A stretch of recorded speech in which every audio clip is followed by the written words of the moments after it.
Teie peate korjama korvpallikaarte. Teie tiim korjab tennisepalle. Kes siin tiim on? Jalgpalle. Jalgpalle. Ja mäng on nüüd selline. Ennem kui sa saad maast võtta kaardi, sa pead sinna korvi sisse viskama. Teeme nii, kui 3 viskega sisse ei saa, ma teen väikeste lastega ka nii tihti või uutega algajatel. Kui 3-ga sisse ei saa, tuled ja valid kaardi. Muidu lastel seal tekib mõnikord, mõni jääbki viskama ja nutab seal. 3 viset, tulen tagasi. Saad esimesega sisse, valid kaardi.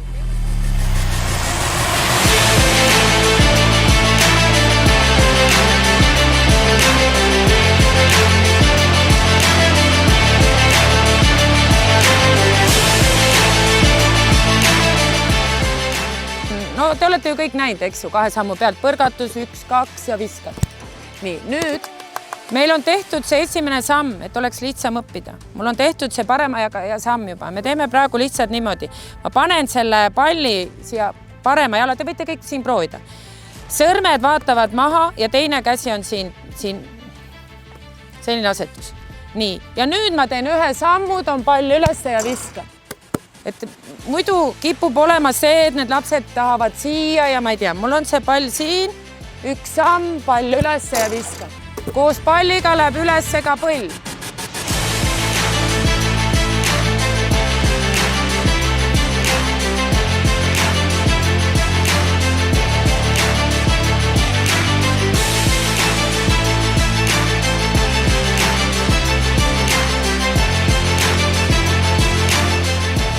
Nüüd ma olen siin kõrval, vasak jalg, mul on pall ikka siin, hops, hops ja ilma põrgatuseta veel. Ja 1, 2 ja vise, jah.